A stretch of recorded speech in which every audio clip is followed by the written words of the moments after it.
This pen cast deals with slope. There are 4 types of slope. The first is a positive slope.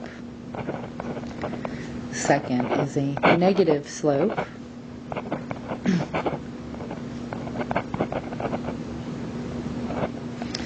Third has a 0 slope. Notice that's a horizontal line. And vertical lines have an undefined slope.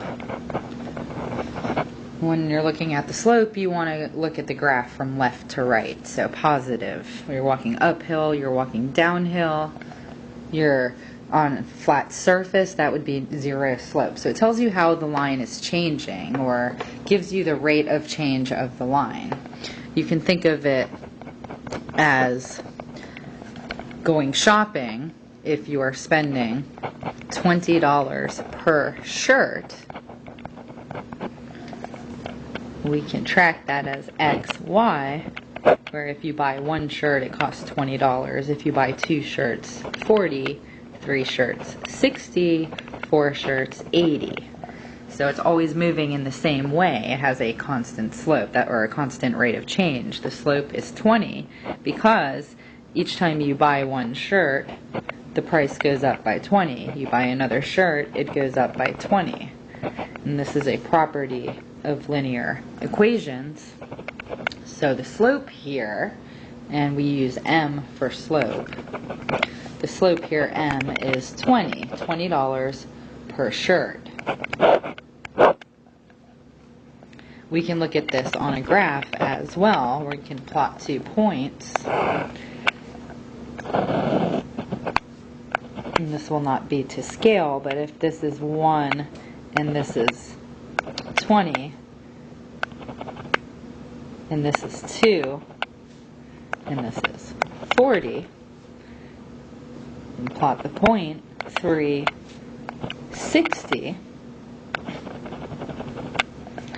you can see the shape of a line where for every time you buy 1 shirt, the price goes up by $20. Buy another shirt, price goes up another $20. So this is a graphical example. It tells you how to get from point to point. So m here really is 20 over 1. Now remember, slope is your change in y over your change in x.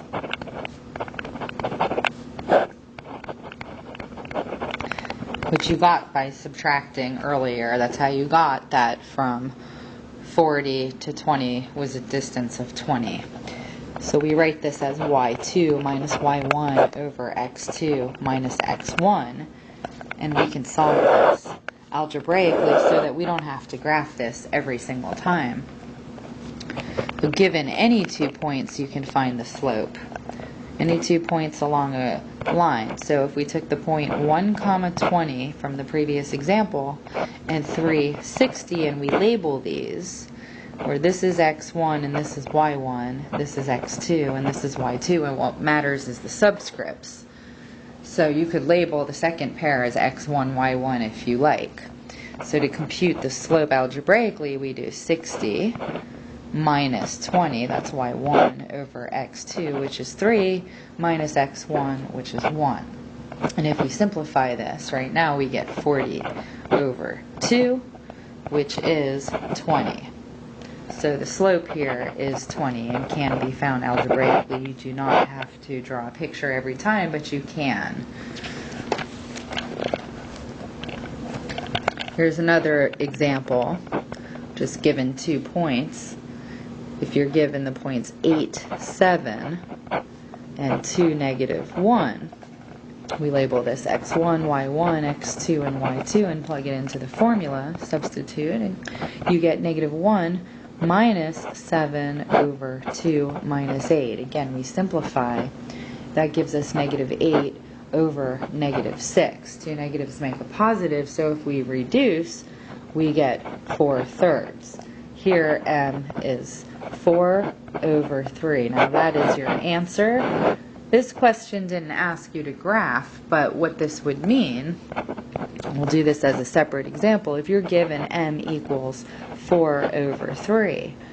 And remember, it's y over x, so this is a y value, and this is x, and it would mean, since y is positive, you go up 4, and since 3 is positive, and we're in the x direction, the positive direction would be right 3. So that would tell you how to get from point to point on a graph. So if you're asked to graph a line that has m equal to 4/3, and they give you a y-intercept, let's say of 0, 2. You start off with the point you know, so we can call this 0, 2.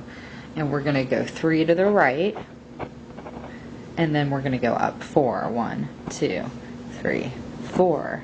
So over 3, and then up 4, and that would get you that point. We could continue this to create a line, but I want to note that m equals 4 over 3, which is the same as negative 4 over negative 3. Now we can do down 4, because that's the negative y direction, and we can go left 3, because that is the negative x direction. So I'm going to start with the original point, and we're going to go down 4. So 1, 2, 3, 4, and then we're going to go left 3. 1, 2, 3. So down 4, and we're going left 3, and that will give you yet another point. And you see that you have formed a line. The slope is how the line is changing. We'll do one last example. 3, 5, and 4, 5. Now you could plot these points, but notice that the y values are the same. So this is actually going to be a horizontal line. So we shouldn't be too surprised when we find out the slope is going to be 0. When we plug it into the formula, we get 5 minus 5 over 4 minus 3, which is 0 over 1. 0 over anything is 0. So the slope is 0. Again, if you plotted this, you would see that you had a horizontal line going through 5. This is the line y equals 5. Here's your y-axis. Here's your x-axis. And you could just plot the points. We could call this 3, 5, 4, 5, and you can see it lies along a horizontal line.